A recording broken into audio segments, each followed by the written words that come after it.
Law of reproduction.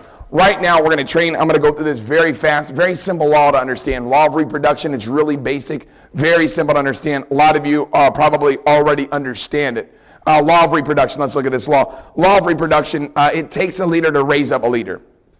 Guess what? It takes a leader to raise up a leader. This is in your notes right there. There's a typo, I think, on there. It says live training number 12. It's actually 13. It's the last one on the back sheet. The law of reproduction, it takes a leader to, guess what? Raise up a leader. How people become leaders.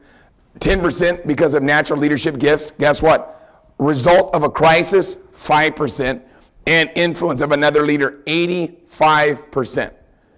So it's pretty obvious, okay, that guess what? If you focus in on leadership development, that's the secret to developing leaders.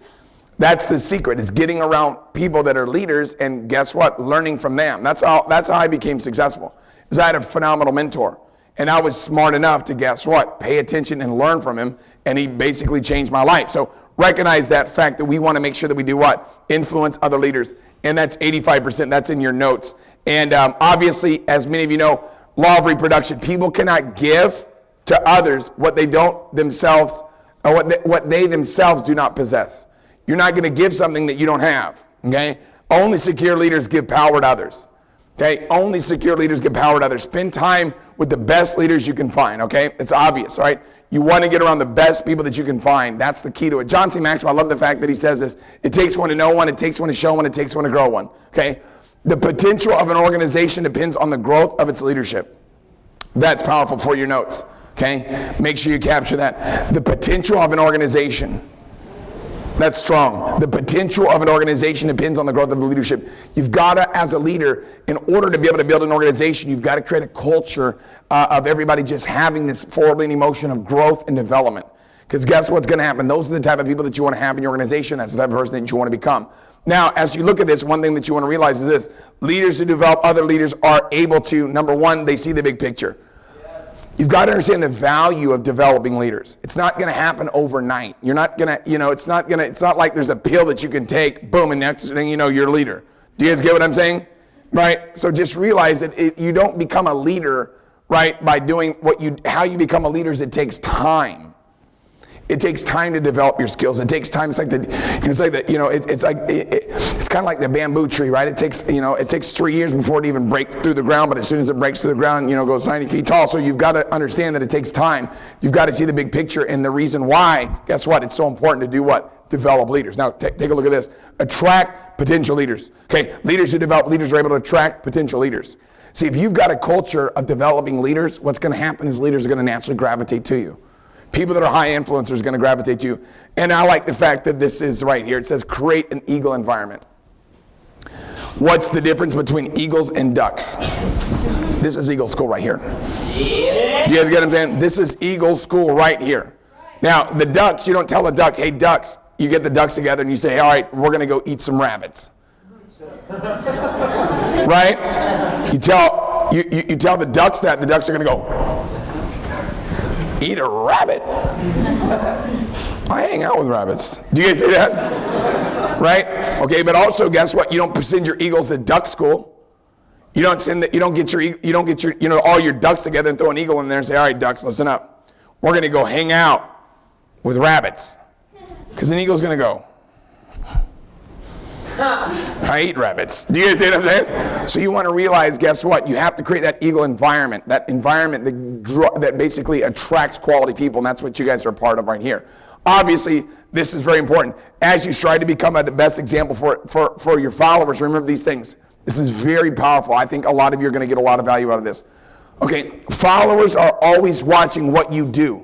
Just as children watch their parents and emulate their behavior, so do employees watch their bosses. If the boss comes in late, then the employees feel that they can too. Nothing is more convincing than living out what you say you believe. Same thing holds true in our business, in network marketing, man. If you're an upline, right, you got to realize whatever you do, your people are going to be basically Xerox copies of you, not a laser copy of you.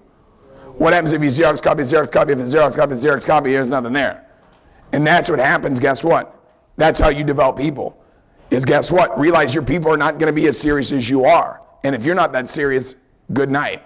Do you see that? You've got to raise up your commitment level. Number 2, for your notes, it's easier to teach what's right than to do what's right.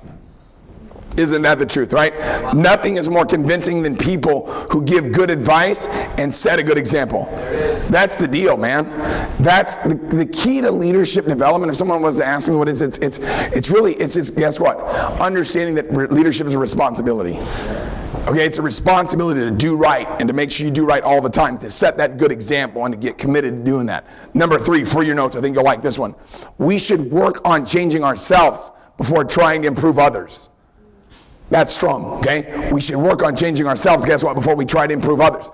A great danger, okay, to do good leadership is, a great danger to good leadership is the temptation to try to change others without first, guess what, making changes to yourself. To remain a credible leader, you must always work first and hardest and longest on changing yourself. This is essential. You've got to work on you.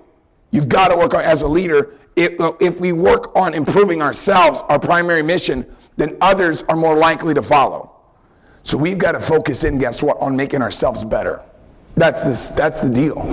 That's what it's about, man. If we start growing ourselves, our people are going to get excited about that. When I first got in network marketing, when I was 17 years old, and I was still in high school, on Friday nights, man, I used to go out and party like crazy. When I got involved in network marketing, we stopped doing that. I would, instead of influencing people to go party, I'd influence people to come watch John C. Maxwell with me, Jim Rohn with me. I remember watching the How to Have Your Best Year Ever. Jim Rohn, it's like 12 hours, man. We'd be watching that, we're taking journals. And these were not, we were the guys that before that were just being stupid. Do you guys get that? In my house, I didn't have a bed. Do you guys get what I'm saying? When you would open up my car, I had empty kegs in my car. Do you guys get what I'm telling you guys? I have a bed, I had like kegs everywhere. I was the biggest idiot on the planet. So when my friends saw me taking notes, what do you think they said? They were afraid. They're like, dude, this guy's about to get rich. Do you guys get what I'm saying? I better shape up or I'm gonna have to watch him get rich. Do you guys see that? My commitment got them fired up to make a commitment too. So you just gotta get committed to growing, okay? Obviously, that's the most important thing. This is important, I think you'll like this. The most valuable gift a leader can give is being a good example. Wowsy wowzers. I'm so glad that this information right now is being passed on to you. The most valuable gift a leader can give is being a good example. More than anything else, employees want leaders who believe and actions line up. The same thing holds true in our business. Okay? Same thing holds true in our business. That guess what? People want to be around leaders whose actions line up. Leadership is more caught than taught. That's ridiculous. Right now, that just happened. That information was just given to all of you. Leadership is caught, not taught. Right. That's strong. That is strong. That is hot. Okay? By watching a good leader's act in action. You want to learn how to be a good leader? Well, you know what? People are going to observe you. Right? Being a good leader, they're going to want to become like you. People are going to do what you do, not what you say. So let's lead by example now and make sure that we step up to the plate. Now, obviously, I love this. This is one of my favorite quotes of all time in the history of the universe. Just so you know how I feel about it. John Quincy Adams.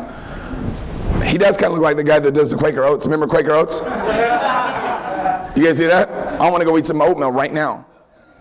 Right now, I want to eat some oatmeal. Because John Quincy Adams inspired me to eat oatmeal by the way that he looks. And that's what leadership's all about. When you have that look about you, you're going to inspire people to take action. And when you look like the Quaker oatmeal man, you're going to inspire people to eat oatmeal. That's just going to happen. It's the natural tendency of leadership. But here's what the facts are. It doesn't make a difference if he looks like the Quaker oatmeal man. He was a bad mamma jamma. Back then, that was the way that you're supposed to look if you were the boss. This guy is the boss right here. Look at him. Boom. Looking like the Quaker oatmeal man. So we got some work to do to be able to look like the Quaker oatmeal man, but it's going to happen if we stay persistent. So what did he say? He said, look, you know what? Look like the Quaker oatmeal man. That's what he said. And he said that not by his words. He said that by, guess what, his appearance.